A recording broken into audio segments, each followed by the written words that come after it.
Hi hello and नमस्कार दोस्तों, कैसे हैं आप सभी। आज मैं अपनी क्लोचर सीरीज़ का 13 लेक्चर लेकर आ गया हूं। 12 वीडियोस मैंने ऑलरेडी अपलोड कर दी हैं, आप उन्हें देख सकते हैं। जो भी इस चैनल पर पहली बार आए हुए हैं वो इस सीरीज़ की पहली वीडियो ज़रूर देख लें, क्योंकि इसमें मैंने क्लोच टेस्ट की बेसिक्स बताई हुई हैं जो किसी भी क्लोच टेस्ट में अप्लाई होती हैं। बाकी आज मैंने 24 सितंबर का जो शिफ्ट 2 है 2024 में टीयर 1 में जो क्लोच टेस्ट आया था वो लगाया हुआ है। प्रीवियस ईयर क्वेश्चन है, उसी के थ्रू हम सिखाएंगे कि कैसे आपको क्लोच टेस्ट सॉल्व करना होता है। तो चलिए चलते हैं अपने क्लोच टेस्ट पे। चलिए फ्रेंड्स, अब हम देखते हैं अपने क्लोच टेस्ट को। तो मैंने आपको पहले ही बताया हुआ है कि क्लोच टेस्ट कभी भी अपने सामने आए हमें सबसे पहले क्या करना होता है। हमें ऑप्शंस को नहीं देखना है, कभी भी नहीं देखना ऑप्शंस को। सबसे पहले हमें जहाँ से स्टार्टिंग है क्लोच टेस्ट की और जहाँ पे इसकी एंडिंग हो रही है उसे पूरा पढ़ना होता है एक बार, और थोड़ा बहुत समझने की कोशिश करनी होती है। उतना टाइम नहीं होता एग्जाम के टाइम पे कि हम पूरा एक एक करके समझें, लेकिन मैं आपको यहाँ अच्छे से समझाऊंगा कि आपको कैसे अप्रोच लगानी है, किस तरह से क्लोच टेस्ट को सॉल्व करना होता है और क्या नया हम सीखेंगे इसमें। बाकी हर क्लोच टेस्ट में मैं आपको 3 बातें हमेशा बोलता हूँ, फिर से दोहराऊंगा उन्हें क्योंकि वो बड़े ही काम की चीज़ें हैं। एक तो आपको सिंपल वोकैब आता हो, ठीक है। हर बार बोलता हूँ वोकैब नहीं, सिंपल वोकैब। सिंपल वोकैब कैसा होता है, जैसे आपको प्योर का मतलब पता हो, आपको मूवमेंट का मतलब पता हो, आपको डांस का मतलब पता हो, आपको और भी सिंपल कीवर्ड्स इसमें ढूंढ लो, जैसे पॉपुलर का मतलब पता हो। ये सिंपल, कुछ इसमें कठिन कीवर्ड्स दिख रहे होंगे, उनकी उतनी ज़रूरत नहीं पड़ती है। किस तरह से हम सिंपल कीवर्ड्स के बेस पे अपने आंसर निकाल सकते हैं वो मैं आपको बताऊंगा। ये हो गया सिंपल वोकैब। फिर बात आती है आपको हिंदी का सेंस आए समझ में, ठीक है। अब हिंदी का सेंस कैसे आएगा, जब आपको सिंपल वोकैब आता है उसमें इज, आर, एम, वॉज, वर ये सब थोड़ा बहुत ऐड करोगे तो आपको समझ में आएगा अच्छा ये पास्ट में है कि थोड़ा बहुत प्रेजेंट में जा रहा है। इसीलिए हर बार बोलता हूँ मैं थोड़ा बहुत, ये नहीं कि सब कुछ समझ में आ रहा है। उससे आप कैसे आंसर्स निकालोगे। और तीसरा, प्रीवियस ईयर क्वेश्चंस की आप प्रैक्टिस करते रहें। तो अपनी ये सीरीज चल रही है प्रीवियस ईयर्स की, तो आपकी जब ये तीनों चीज़ें मिल जाएंगी ना तो आप क्लोच टेस्ट सॉल्व कर पाएंगे, काफ़ी आसानी हो जाएगी आपके लिए। यही मैंने अपनी ऑलरेडी जो 12 वीडियोस अपलोड की हैं यही सारी चीज़ें उसमें सिखाई हुई हैं। काफ़ी सारी चीज़ें अब रिपीट होने लगी हैं जो मैंने बताया था। तो जो स्टार्टिंग से फॉलो कर रहे हैं उन्हें पता भी होगा कि किस तरह से अब चीज़ें वही रिपीट हो रही हैं और हर एक क्लोच टेस्ट में वही अप्लाई हो रहा है। बाकी अब इस 13th वीडियो में इसमें देखेंगे कि क्या हम नया सीखने जा रहे हैं। इसे मैं अरेंज करता हूँ, फिर स्टार्ट करते हैं। चलिए फ्रेंड्स, अब देखते हैं हम यहाँ से कि इसमें क्या लिखा हुआ है। तो ये है अ डांस विच इज क्रिएटेड और कोरियोग्राफ्ड एंड परफॉर्म्ड अकॉर्डिंग, यहाँ पे फिलअप आ गया, fill up the tenets of the नाट्य शास्त्र is called a classical dance. जब भी आपको थोड़ा बहुत हिंदी सेंस निकालना तो आपको करना क्या है, स्टार्टिंग से पढ़ना शुरू करो यहाँ से, और जहाँ तक फुल स्टॉप नहीं आ रहा वहाँ तक पढ़ो, तब हम पूरा सेंस निकालें। क्योंकि एक फुल स्टॉप आ गया तो एक सेंस मिल जाएगा हमें कि क्या कहना चाह रहा है। सबसे पहली बात, ये डांस, तो चलो इतना पता चल गया कि कम से कम ये क्लोज टेस्ट डांस के बारे में जा रहा है। और डांस है तो कम से कम डांस के बारे में सुना तो ऐसा शब्द है जो हम जानते हैं क्या होता है डांस, क्या नहीं होता है, तो ये आइडिया तो लगेगा कम से कम। तो ये हमारे लिए काफ़ी अच्छी चीज़ हो गई कि आर्टिकल या फिर ये क्लोज टेस्ट ऐसी चीज़ पे आया है जिसके बारे में हम थोड़ा बहुत जानते हैं।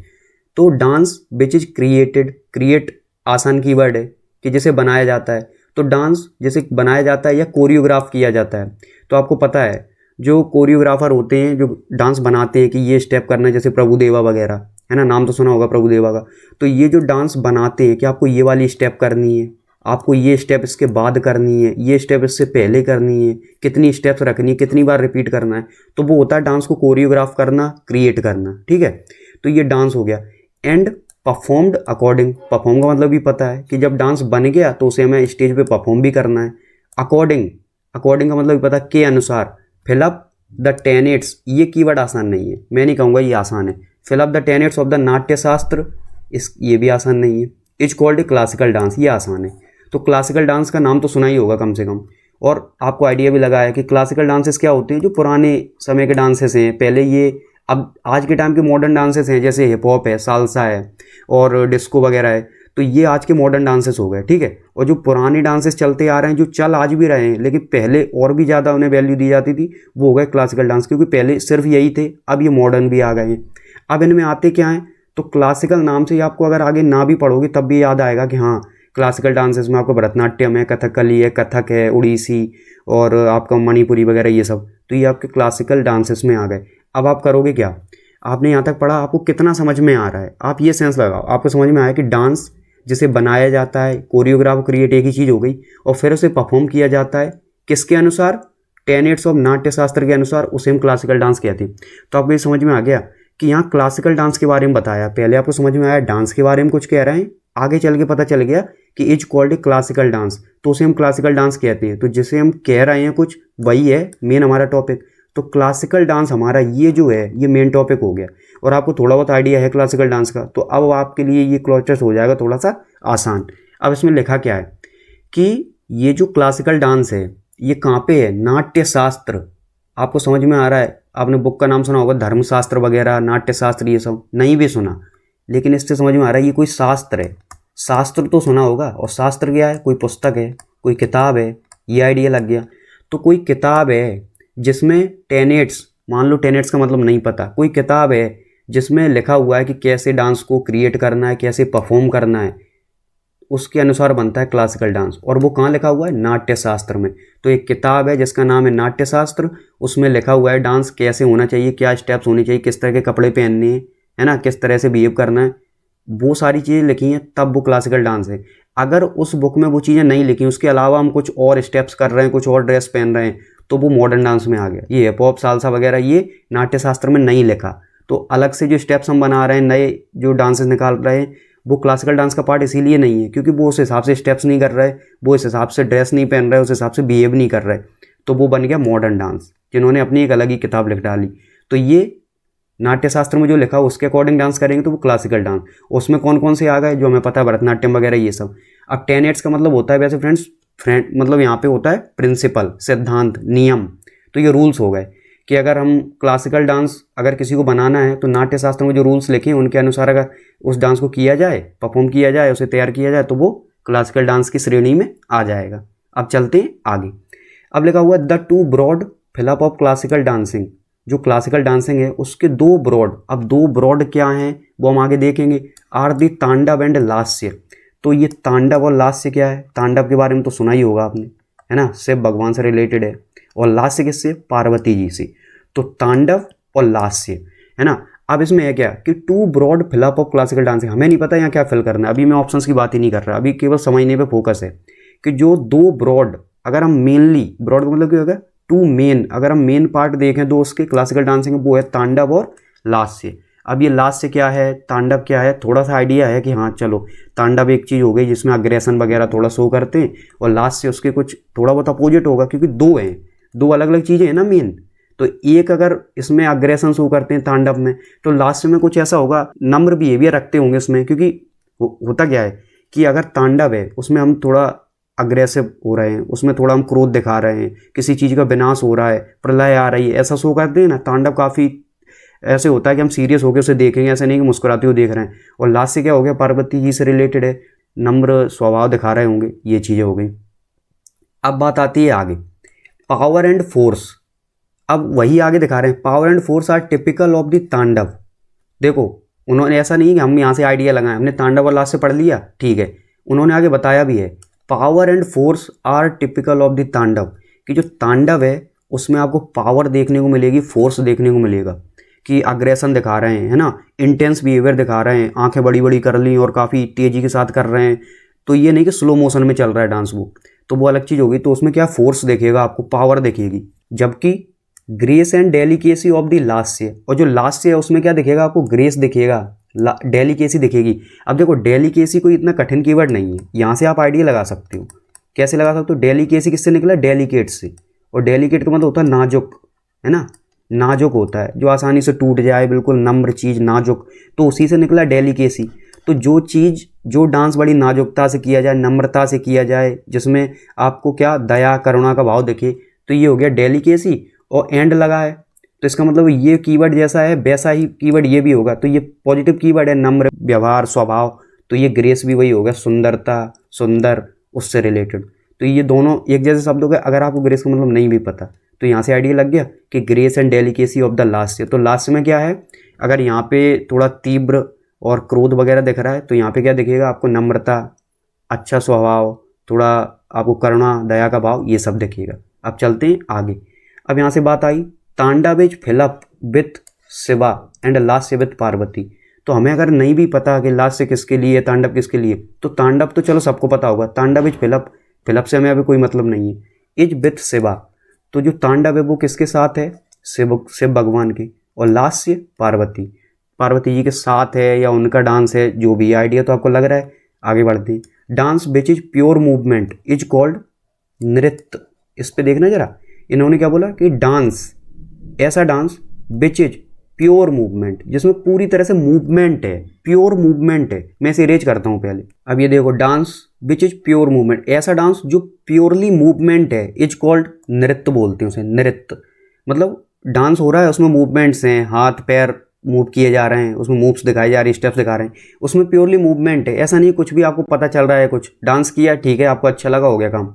तो dance which is pure movement, उसे हम बोलते हैं नृत्य। ठीक है, नृत्य कैसे, जैसे हिंदी में लिखें तो नृत्य, ये हो गया नृत्य। अब कॉमा लगा हुआ है, अभी मैंने बोला है फुल स्टॉप नहीं आया मतलब सेंटेंस कंप्लीट नहीं हुआ, कॉमा लगा है तो इसी से जुड़ा हुआ कुछ होगा।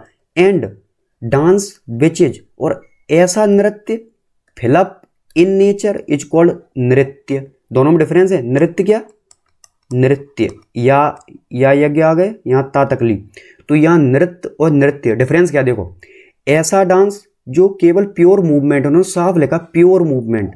जब कोई चीज़ प्योर मूवमेंट है तो और कुछ, और किसी चीज़ की मिलावट तो होगी नहीं, केवल मूवमेंट, और कुछ नहीं दिख रहा आपको। बस स्टेज पे गए, परफॉर्म करना स्टार्ट किया, आपने देखा, हाँ आप देख रहे हो कि हाथ पैर मूव किए जा रहे हैं, मूवमेंट चल रहा है, ऐसा कुछ खास पता नहीं चल रहा कि वो कुछ हमें समझाना चाह रहे हैं उसके थ्रू, तो वो क्या हो गया, नृत्य।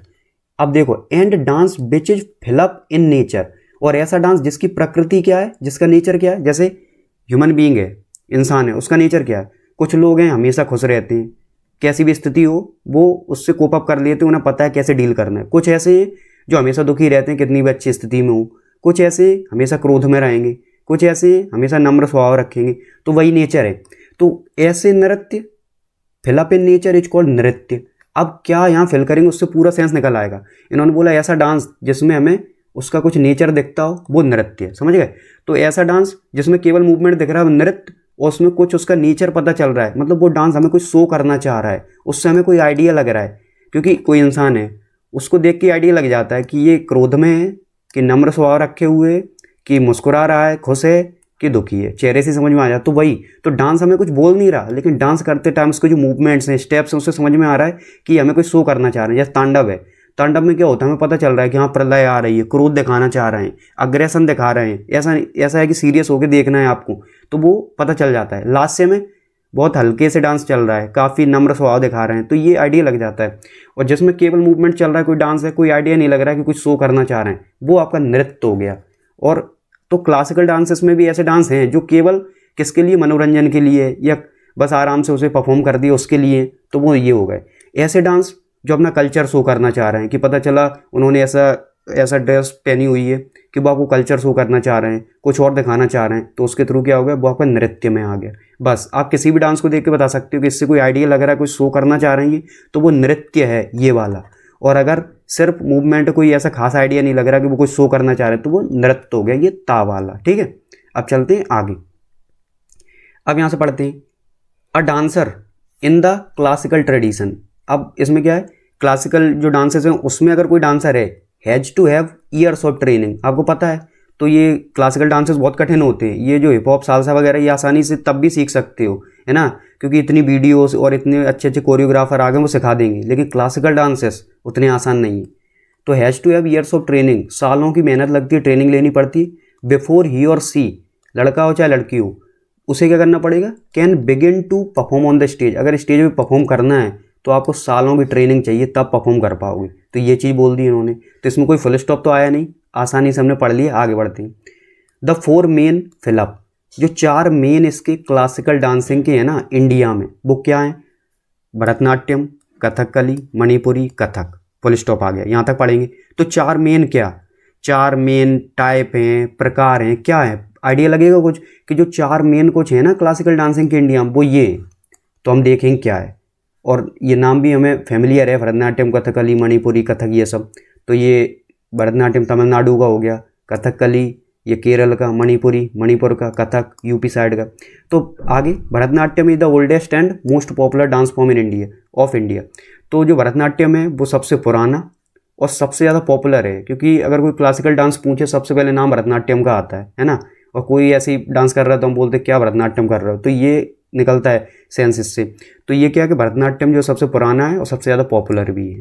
तो ये हो गया अपना पूरा क्लॉज टेस्ट।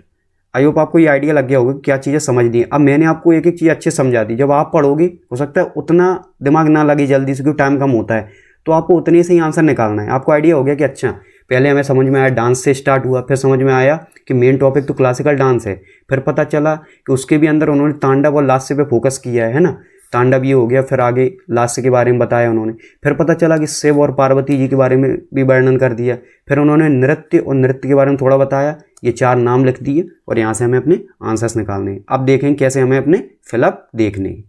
अब मैं ये रेज करता हूँ। चलिए फ्रेंड्स, अब हम देखते हैं अपना पहला फिलअप। तो इसमें क्या बोला है, मैंने बोला है पहले ही आपको कि आपने पूरा पढ़ लिया, आपको समझ में आया। अब आपको क्या करना है, पहला फिलअप भरना है। सबसे पहले आप यहाँ से जल्दी से पढ़ेंगे, कहाँ तक आपको पहला फिलअप यहाँ दिख रहा है ना, यहाँ तक, और फुल स्टॉप कहाँ है अगला, यहाँ तक। तो आप पहले ही पढ़ चुके हैं, अब आपको पढ़ना नहीं, जल्दी से एकदम कि आपको सेंस निकल आए और आप फिलअप भर दो। देखो, एक डांस जिसे बनाया जाता है, परफॉर्म किया जाता है अकॉर्डिंग किसके अनुसार, प्रिंसिपल्स किसके, रूल्स के, नाट्य शास्त्र में जो रूल्स लिखे उसके अनुसार करते हैं, तो वो क्लासिकल डांस है। अब अकॉर्डिंग के बाद फिलअप भरना है, तो मैं आपको डायरेक्ट आंसर बताता हूँ कैसे भरना है। आपको अगर ये पता है कि जो अकॉर्डिंग है उसके साथ एक फिक्स्ड प्रपोजिशन हमेशा कौन सा आता है, अगर आपको ये पता है, ग्रामर का थोड़ा सा भी रूल पता है, मेरी अप्रोच ये रहती है कि जिसे ग्रामर नहीं भी आती, थोड़ी बहुत आती है, वो भी किस तरह क्लॉज टेस्ट सॉल्व कर पाए। मेरा फोकस रहता है कि ग्रामर का कम से कम यूज करके कैसे हम क्लॉज टेस्ट सॉल्व करें। बाकी ग्रामर का रूल अगर आता है तो और भी आसान हो जाएंगी चीज़ें। देखो, अगर आपको पता है कि जो अकॉर्डिंग है ना, इसके साथ हमेशा फिक्स्ड प्रपोजिशन लगती है टू, तो अपना आंसर ये हो गया, हमें बाकी देखना भी नहीं। एक चीज़ ये हो गई, ये अपना आंसर हो गया फ्रेंड्स, टू। कैसे रखेंगे यहाँ पे कि जो डांस है ना, जैसे बनाया जाता है फिर परफॉर्म किया जाता है according to the tenets of Natyashastra, उसे हम क्लासिकल डांस कहते हैं। पहली चीज़ ये हो गई। अगर मान लो आपको ग्रामर नहीं आती, आपको नहीं पता कि ये फिक्स्ड प्रपोजिशन वगैरह कैसे यहाँ करना है, तो आपको बताता हूँ कि आप अपने बचपन से पढ़ते हुए आ रहे हैं, क्वांट मैथ्स वगैरह थोड़ी बहुत पढ़ी होगी, तो उसमें है क्या, आपने ऐसे क्वेश्चंस किए होंगे। आपने बोला कि let the value be X. अब देखना ध्यान से, let the value be X, आपने किसी का मान, आपने किसी की वैल्यू एक्स मान ली, फिर आप लिखते हो ए टी क्यू, ये तो पता होगा आपको। इसका मतलब क्या है, अकॉर्डिंग टू द क्वेश्चन, इससे भी सेंस निकल रहा है। अकॉर्डिंग के बाद to, according to the question, तो क्या लगेगा, टू लगेगा। तो ये सेंस भी आपको आपका यहाँ मार्क्स दे सकता है कि आपने अगर थोड़ा सा भी ध्यान दिया कि हाँ कहीं तो पढ़ा है अकॉर्डिंग टू। जब आप कोई बुक वगैरह पढ़ते हो ना, तो आपको वो चीज़ें दिमाग में आ जाती हैं, हाँ इस तरह की चीज़ हमने उसके साथ में पढ़ी है, तो वहाँ से सेंस भी निकल आता है। अकॉर्डिंग टू द क्वेश्चन, तो भी टू आ गया। एक चीज़ और, कई बार बोला होगा अकॉर्डिंग टू मी, बोला कि आपको क्या लगता है, तो बोला कि अकॉर्डिंग टू मी, मेरे अनुसार, मुझे ऐसा लगता है, तो ये है, तो ये भी सेंस निकाल के दे रहा है। According to me, according to you, हमेशा आपको देखने मिलेगा, बस आंसर निकल आया अपना टू। बाकी फिर विथ ऑफ फोर ये देखना भी नहीं है, अपना आंसर हो गया। ये तीनों हटा दो, अपना आंसर निकल आया। अब फ्रेंड्स है क्या, अगर आप यहाँ पे रख के देखोगे, आप सोचो यहाँ सेंस निकालते हैं, ठीक है, जब आपको रूल ग्रामर का आ गया ना, तो सेंस से भी ज़्यादा आपके लिए क्या हेल्पफुल रहेगा, रूल। क्यों, ग्रामर ने अगर बोल दिया कि ये चीज़ है, तो सेंस कुछ भी बोल रहा हो तो आपको रूल के साथ ही जाना पड़ेगा। अब यहाँ प्रॉब्लम क्या आएगी, देखना, आप यहाँ पे रखो अकॉर्डिंग के साथ में, सेंस क्या निकल रहा है कि ऐसा डांस जो परफॉर्म किया जाता है नाट्य शास्त्र के रूल्स के अनुसार, तो अकॉर्डिंग का मतलब अनुसार, और यहाँ पे के अनुसार का सेंस चाहिए हमें, के, और के कौन देता है, ऑफ देता है इसका सेंस। जो ऑफ है हमारा, ऑफ ये सेंस देता है किसका, का, की और के, ये ऑफ देता है सेंस। और टू किसका सेंस देता है, को। और यहाँ क्या निकल रहा है कि डांस अकॉर्डिंग टू किस के अनुसार, तो के अनुसार के हिसाब से तो हमारा ऑफ आना चाहिए, लेकिन आंसर तो टू है। ऐसा क्यों, क्योंकि आपको पता है फिक्स्ड प्रेपोजिशन, वरना ये गलत हो जाएगा, हम ऑफ लगा के आ जाएंगे अगर हम सेंस निकालने लगे। तो ये चीज़ है, तो आपको ग्रामर का ये पता है, और नहीं तो आपने ये चीज़ तो पढ़ी है, तो यहाँ से आंसर आ गया। और विथ और फोर तो नहीं आएगा कि अनुसार, कि डांस किसके अनुसार के लिए, है ना, ये अकॉर्डिंग हो गया, अनुसार के लिए क्या निकल रहा है कि ऐसा डांस जिसे हम कर रहे हैं नाट्य शास्त्र के अनुसार के लिए, अनुसार के लिए और अनुसार के साथ नहीं निकल रहा है, लेकिन के अनुसार कर रहे हैं, तो के यहाँ से हट जाएगा अगर विथ लगा दिया, अनुसार के साथ और अनुसार के लिए, लेकिन होगा क्या, के अनुसार कर रहे हैं, तो बस अपना आंसर हो गया टू। तो वो ईजी रहेगा, बाकी फिर आप ऑफ में कन्फ्यूज हो जाएंगे। तो मैंने आपको बता दिया कि ये तो आएंगे ही नहीं, ऑफ और टू में कन्फ्यूजन होगा, तो टू कैसे आएगा तो आपको पता चल गया। चलते हैं आगे। अब देखते हैं फ्रेंड्स अपना दूसरा फिलअप। अब जैसे पहला फिलअप हो गया, कहाँ तक, यहाँ तक पढ़ लिया था। अब दूसरा कहाँ फिलअप, ये, तो इसके आगे फुल स्टॉप कहाँ देखेंगे, ये यहाँ तक पढ़ेंगे, और इस फुल स्टॉप से था तो यहाँ से, तो यहाँ से यहाँ तक पढ़ेंगे, जल्दी से अपना आंसर आ जाएगा। The two broad fill up of classical dancing are tandav और लास्य, और फिर आगे उन्होंने बता दिया। तो जो ब्रॉड दो मेन क्या हैं क्लासिकल डांसिंग के, तांडव और लास्य, अब वो क्या हैं, आस्पेक्ट्स हैं, क्राइटेरिया है, डिस्प्ले है कि ऑप्शंस हैं। तो ये फ्रेंड्स क्या है, वोकैब, ग्रामर तो है नहीं। तो अब देखते हैं, तो डिस्प्ले का मतलब क्या हो गया, शो करना, किसी चीज़ को दिखाना, डिस्प्ले करना। ऑप्शंस का मतलब जो हमारे पास ऑप्शंस होते हैं वो हो गए यहाँ पे। बात आती आस्पेक्ट्स, आस्पेक्ट्स का मतलब हो गया पहलू, है ना। और क्राइटेरिया का मतलब क्या हो गया, क्राइटेरिया हो गया मानदंड। मानदंड क्या, कि जो स्टैंडर्ड्स हैं किसी चीज़ के, स्टैंडर्ड्स कि किसी चीज़ को हम देख रहे हैं उसे किस पैरामीटर पे देख रहे हैं, वो चीज़ हो गई, ठीक है। और ऑप्शंस का मतलब क्या हो गया फ्रेंड्स, यहाँ पे लिख देता हूँ, यहाँ है ऑप्शंस का मतलब विकल्प, कि ऑप्शंस होते क्या हैं, विकल्प, हमारे पास कितने विकल्प हैं। अब बात क्या निकल के आती है, two broad fill up of classical dancing. Classical dancing के दो मेन क्या हैं, दो मेन डिस्प्ले हैं। तो सबसे पहले आप इसी को हटाओगे, दो मेन शो क्या है, दो मेन डिस्प्ले क्या है। अब बात करोगे कि दो मेन ऑप्शंस हैं किसके, क्लासिकल डांसिंग। तो ये हमें लग रहा है ये हो सकता है, देखते हैं। अभी मैंने बोला है आपको सभी ऑप्शंस के साथ देखना है, ऐसा नहीं कि बस ये लग रहा है तो यहाँ फिल कर दिया, या तो आप इतने श्योर हो कि हाँ गारंटीड यही है तो भी कर सकते हैं, वरना आप आराम से देखिए यहाँ पे आस्पेक्ट्स, कि ये दो पहलू हैं, है ना। इसके मेन क्या है, आस्पेक्ट्स हैं। इसका मतलब टाइप भी होता है, इसका मतलब यहाँ पे कैरेक्टरिस्टिक्स भी होता है, ठीक है। कई मतलब हैं इसके, लेकिन आपको बताएंगे कैसे निकलेगा इसका सेंस, ठीक है। ये और क्राइटेरिया का मतलब हो गया मानदंड। सबसे पहले मैं आपको बताता हूँ इसका मतलब क्राइटेरिया का। होता क्या है कि हम कंफ्यूज हो रहे होंगे इन ऑप्शंस में कि आस्पेक्ट्स होगा कि क्राइटेरिया होगा कि ऑप्शंस होगा। सबसे ज़्यादा लग रहा होगा कि शायद ऑप्शंस होगा, कि जो दो ब्रॉड ऑप्शंस हैं क्लासिकल डांसिंग के, वो तांडव और लास्य है। तो फ्रेंड्स सबसे पहले क्राइटेरिया बताता हूँ। क्राइटेरिया मतलब होता है कि जो मानदंड हैं, स्टैंडर्ड्स हैं, वो जैसे आपने किसी एग्जाम में फॉर्म डाला और वो डिफेंस से रिलेटेड है, मान लो डिफेंस से रिलेटेड, ठीक है। उसमें क्या है कि मिनिमम हाइट जो बॉयज़ की है, मेल की है 165 सेंटीमीटर चाहिए, ठीक है, इतना हो गया। और बोला कि जो उनका वेट है वो 50 kg से कम नहीं होना चाहिए। उन्होंने बोला कलर ब्लाइंड नहीं होना चाहिए। तो ये क्या होगा, ये फ्रेंड्स आप समझो, ये होगा क्राइटेरिया, कि आप उस जॉब में जाने से पहले आपको ये चीज़ें पता हों, आपके पास ये चीज़ें हों, तो ये होगा क्राइटेरिया, मानदंड, ठीक है। उसके बाद आते हैं ये आस्पेक्ट्स, कैरेक्टरिस्टिक्स। अब आप उस जॉब में पहुंच गए, तब आपको पता चला कि आपको उसमें यूनिफॉर्म मिलेगी। तो उस जॉब में यूनिफॉर्म वाली जॉब है, उसे 8 घंटे की जॉब है, उसमें बेसिक पे आपका 50-60,000 रहेगा, है ना। ये उसके क्या होगा, कैरेक्टरिस्टिक्स, कि उस जॉब की ये विशेषता है कि यूनिफॉर्म मिलेगी, 8-10 घंटे की जॉब है, बेसिक पे आपका इतना रहेगा, और आपको उसमें क्या है और भी कैंटीन कार्ड वगैरह मिलेगा कि नहीं मिलेगा, ये चीज़ें। तो ये नहीं है कि ये जो कैंटीन कार्ड वगैरह ये क्राइटेरिया हो सकता है, ये क्राइटेरिया नहीं बन जाएगा। क्योंकि अगर ये क्राइटेरिया हो तो पता क्या होगा, कि आप जॉब में तभी आ सकते हैं जब आपके पास कैंटीन कार्ड हो, जब आपके पास यूनिफॉर्म हो, आप 50-60 हज़ार रुपये कमा रहे हो तभी आ सकते हैं। ये चीज़ हो गई इसका क्राइटेरिया। जबकि क्राइटेरिया होता है उस चीज़ में अप्लाई करने से पहले। तो यहाँ क्या है कि ये जो ब्रॉड चीज़ें हैं ना, ये जो ब्रॉड मेन चीज़ें क्लासिकल डांसिंग की, तांडव और लास्य हैं उसके अंदर। ऐसा नहीं है कि तांडव और लास्य पहले हो तब वो क्लासिकल डांसिंग बनेगा। क्लासिकल डांस वो है, और उसके अंदर जब हम जा रहे हैं, क्लासिकल डांस वो है, उसके अंदर जब जा रहे हैं तो उसे कैसे कैटेगराइज किया है, उसकी कैटेगरी बना दी है। तो मेन यहाँ अगर ये कैटेगरी लिख देते ना तो बड़े आराम से लिख देते, the 2 broad categories of classical dancing are tandav and lasya. ऐसे जैसे ह्यूमन बींग्स, हमने बोल दिया ह्यूमन बींग्स, ठीक है, मनुष्य। तो मनुष्य का मतलब मेल नहीं होता, मनुष्य का मतलब होता है मेल और फीमेल। तो यही है, तो ह्यूमन बींग्स की 2 मेन कैटेगरी हो गई, मेल और फीमेल। फिर उसमें और कैटेगरीज कलर के हिसाब से, या जो भी ब्रॉड कैटेगरीज हैं हाइट के हिसाब से, वेट के हिसाब से हम कैटेगराइज कर सकते हैं। तो वो चीज़ें हैं ये ह्यूमन बींग्स। ऐसे क्लासिकल डांस एक तांडव में चला गया, ठीक है, और एक लास्य में। तो मेन ये डिवीजन है, इसके अंदर और कर देंगे डिवीजन आगे चल के कि और जो अलग अलग फॉर्म्स हैं वो। तो ये समझाना चाह रहे हैं कि क्राइटेरिया का मतलब होता है कि ये जो मानदंड हैं, जो स्टैंडर्ड्स हैं, इन्हें आप मीट करोगे, इनके लायक होगे, तब उस जॉब में आओगे, तब आपको ये चीज़ें मिलेंगी। और ये जो चीज़ें मिल रही हैं वो आपके क्या हो गए, उस जॉब की कैरेक्टरिस्टिक्स हो गई, उस जॉब की विशेषताएं हो गई, वो चीज़ें आपको उस जॉब के पहलू हो गए, वो आस्पेक्ट्स। तो क्राइटेरिया नहीं आएगा, मैं ये समझाना चाह रहा हूँ। यहाँ कन्फ्यूजन हो सकता है कि यहाँ पे 2 ब्रॉड क्राइटेरिया होगा क्लासिकल डांसिंग के, ये क्राइटेरिया नहीं है। कि क्लासिकल डांसिंग क्राइटेरिया क्या है कि आपको इस तरह की पोशाक पहननी है, ये हो गया उसका क्राइटेरिया, कि आप इस तरह की पहनोगे और आप इस तरह से बिहेव करोगे तब वो तांडव में आएगा। लेकिन तांडव अपने आप में क्या है, वो उसका एक पार्ट है, वो उसकी एक कैटेगरी है, ये चीज़ हो गई। तो ये क्राइटेरिया नहीं आएगा, ये चीज़ हो गई। अब बात आती है ऑप्शंस की, तो ये मैं अरेंज करता हूँ ज़रा यहाँ से। अब देखो फ्रेंड्स, ऑप्शंस, तो पहली चीज़, ऑप्शंस जो होते हैं ना वो क्वेश्चंस में होते हैं कि 4 ऑप्शन उनमें से हमें सिलेक्ट करना है। अब ऑप्शंस हो गए हमारे पास विकल्प। अगर ये इस तरह से लगा होता ना, द टू ऑफ द, यहाँ पे देखना ध्यान से, the two of the broad options, ठीक है, of classical dancing are tandav and lasya से, तो ये सही हो जाता। इसका मतलब क्या है, the two of the broad options, कि ब्रॉड ऑप्शंस हमारे पास कई सारे हैं, 8 हैं, 10 हैं, 100 हैं, पता नहीं, उनमें से 2 ब्रॉड ऑप्शंस कौन से हैं, तांडव और लास्ट से।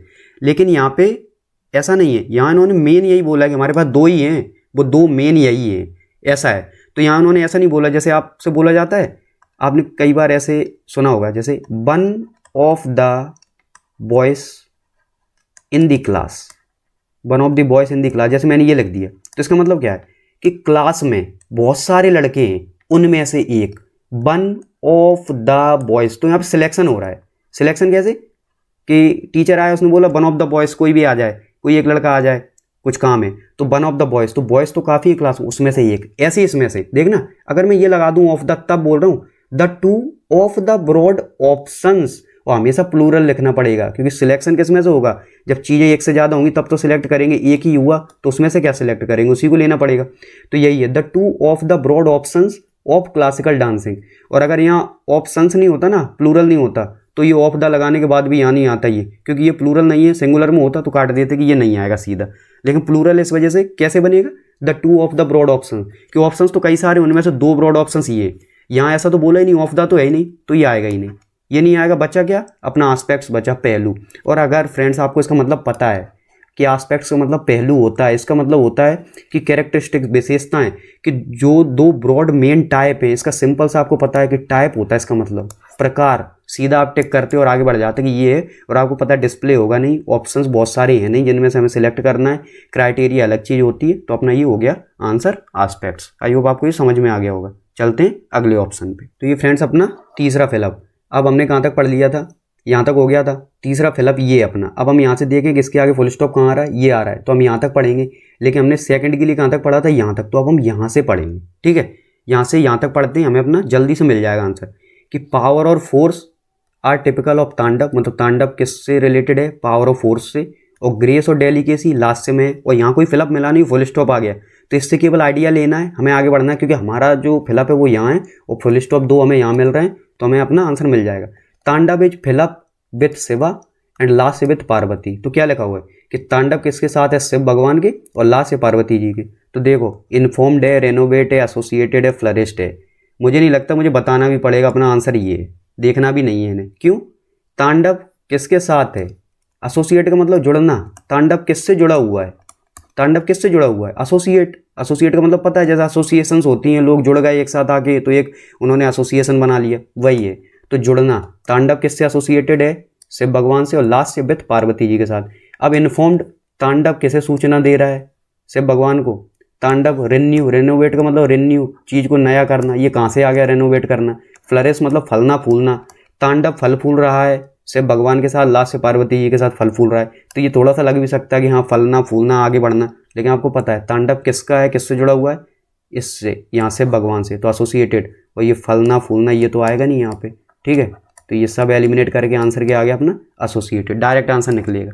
तो ये आपको समझ में आ गया होगा। चलते हैं आगे, तो देखते हैं अपना ये 4th ऑप्शन। अब हमने यहाँ पे ये पढ़ लिया था, कहाँ पे आ गए थे हम, यहाँ पे।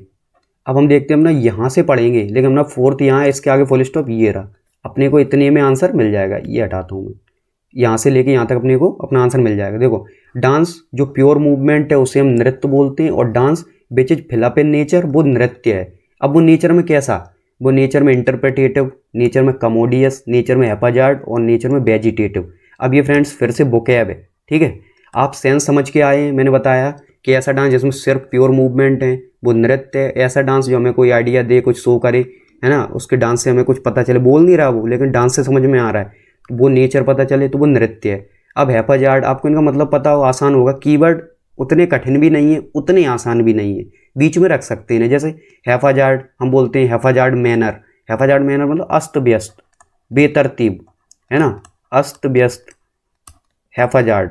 तो ये हो गया कि मतलब कोई चीज़ प्रॉपर सीक्वेंस में नहीं है, प्रॉपर मैनर में नहीं है, तो वो हैप्पीजार्ड मैनर हो गया, अस्त व्यस्त है चीज़ें, ठीक है, सामान इधर उधर बिखरा पड़ा है। वेजिटेटिव का मतलब ये प्लांट्स वगैरह उनसे रिलेटेड है, पेड़ पौधे, फल सब्जियां वगैरह, ये हो गया। कमोडियस का मतलब होता है फ्रेंड्स स्पेसियस। इसमें कन्फ्यूजन हो सकता है, क्यों? कमोडिटी होता है सामान, वस्तु, लेकिन कमोडियस अलग ही चीज़ हो गई। स्पेसियस विशाल, बड़ी चीज़, मतलब कोई हॉल है, बड़ा सा हॉल है, उसमें 100 200 500 लोग बैठ सकते हैं, ये यहाँ पे, तो ये स्पेसियस जगह हो गई ना, विशाल बड़ी जगह, तो कमोडियस ये हो गया। और इंटरप्रिटेटिव का मतलब क्या है? इसका मतलब होता है फ्रेंड्स व्याख्या, अर्थ, देखना, व्याख्या, अर्थ, कोई अनुमान लगा सकते हैं, वो सब। तो आप यहाँ से अब आपको आइडिया लगेगा कि देखना, तांडव जो ये सब हो गया, डांस जो प्योर मूवमेंट है वो नृत्य है, और डांस जो अस्त व्यस्त है वो नृत्य है। तो नृत्य अस्त व्यस्त तो हो नहीं सकता, तो ये हटा दो, क्योंकि नृत्य जो है वो तो काफ़ी मेहनत के बाद करना पड़ता है, काफ़ी उसमें मतलब पोशाक उसी हिसाब से पहननी पड़ती है, काफ़ी उसमें ट्रेनिंग लेनी पड़ती है, तो वो अस्त व्यस्त तो नहीं होगा, अच्छे से होगा। तो ये चीज़ तो वैसे ही हट गई। पेड़ पौधे, वेजिटेटिव, ये वेजिटेबल और ये सब कहाँ से आ गया, ये भी हट गया। बचा कमोडियस और इंटरप्रिटेटिव। आपको आइडिया लग रहा होगा कि डांस जिसमें प्योर मूवमेंट है वो नृत्य है, और डांस जो कुछ इंटरप्रेट करे, कोई आइडिया दे, कुछ व्याख्या करे, कुछ अर्थ निकाले, तो ये अपना आंसर ये हो गया। इंटरप्रिटेटिव इन नेचर, नेचर में वो अगर इंटरप्रिटेटिव है ना, इंटरप्रिटेटिव है तो वो नृत्य है।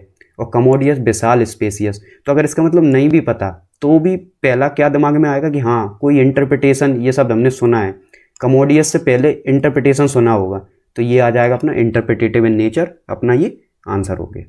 आई होप आपको ये समझ में आया होगा। चलते हैं आगे। तो फ्रेंड्स अपना ये लास्ट ऑप्शन आ गया। तो हमने कहाँ तक पढ़ लिया था, ये फोर्थ वाला यहाँ फिल कर लिया था। अब फिफ्थ अपना यहाँ से पढ़ेंगे, फिफ्थ यहाँ तक है, इसका फुल स्टॉप पूरा ये यहाँ तक। अब देखो हमें इतना पढ़ना है, लेकिन फिलअप केवल ये फिल करना है, तो यहाँ से केवल अपने को आइडिया लेना है, और मेन अपना कहाँ है, इस फुल स्टॉप के बाद मेन यहाँ से आंसर यहाँ से निकलेगा।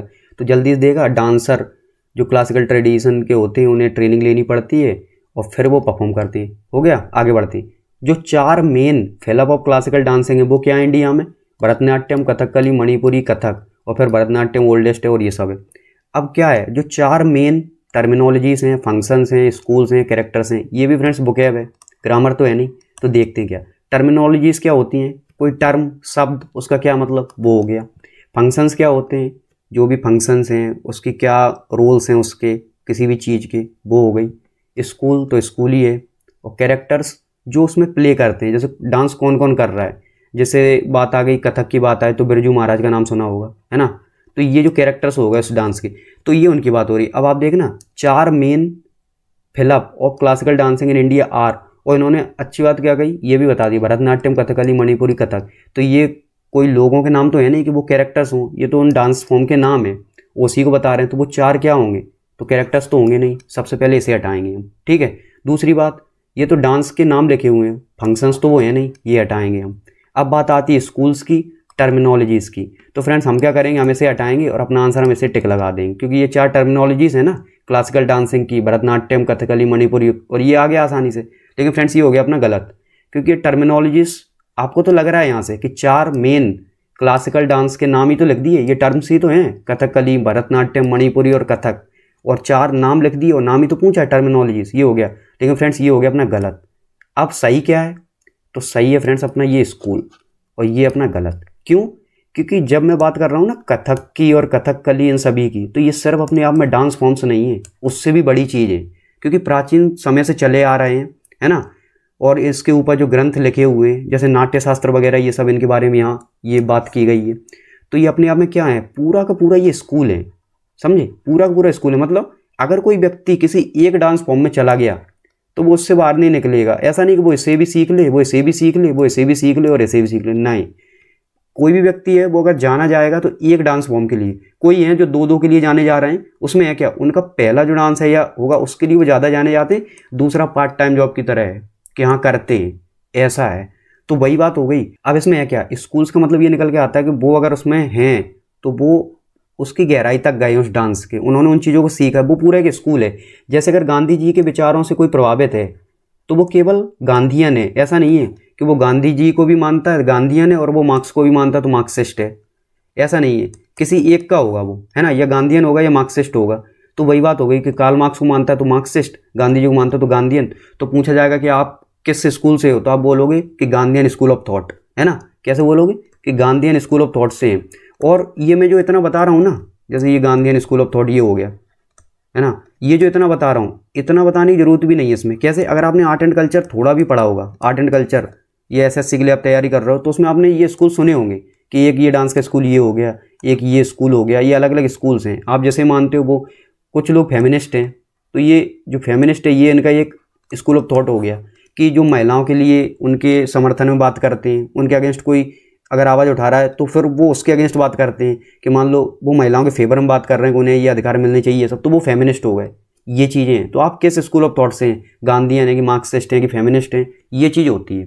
वही यहाँ पे है कि ये जो कथकली, मणिपुरी, भरतनाट्यम ये सिर्फ टर्मिनोलॉजीज तक सीमित नहीं है, ये पूरा एक स्कूल ऑफ थॉट है, ये पूरा एक स्कूल है कि जिससे आप आते हो उसके आप गहराई तक गए हो, उसको आपको समझा है आपने।